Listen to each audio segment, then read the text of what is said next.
G'day guys, Ben here from Sherby Power Products, and I've got something a little bit different for you today. So we've got a system that we've supplied custom for Dan here, and him and his mate have actually fitted it all out for him. So I'll give you a quick rundown on the rig itself, and then I'll show you the details on the power system.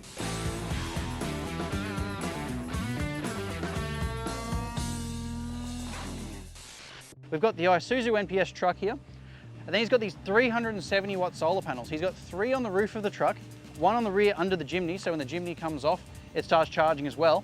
Probably the most solar I've seen on a truck that doesn't have a canopy or a camper on the back of it. It's all been designed so the chimney can drive on and fits as tightly as possible.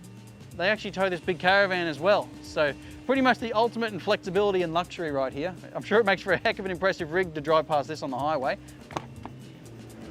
Here's the system just here. So he's made it so that his bed can go up on top. The dog actually hangs out up there as well when they're driving along. So we've got a modified Aussie Expedition because Dan's walked in, he's seen our Aussie Expedition standing upright on our shelves and he said, that looks awesome, but can you make it lying down? First I said no, but then he said, I'll buy 2 600 amp hour lithium batteries at the same time. And I said, all right, we'll make it work. We've set it all up on temperature controlled relays to have fans punch all the hot air out of there. That's one of our 600 amp hour lithium batteries laying down lengthways. Another one's tucked in behind. We hooked up all the 240 for him, power point on top. And then him and his mate Nathan actually hooked all this up, mounted the fridge in there, wired all that together, and then we just supplied them with another solar controller. So it's a 100 amp MPPT in there. Upsized a couple of leads in here to handle the additional charging. And then we've got twin Victron 30 amp DC to DC chargers. So they're 24 to 12 DC to DC chargers. And then obviously we've got the Servo touchscreen just here. As you can see, the battery itself's at 100% and the solar's putting in 116.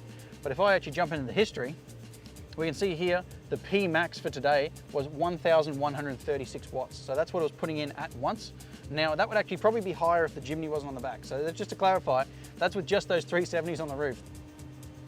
And I've got to say, I think they've done a heck of a job of it.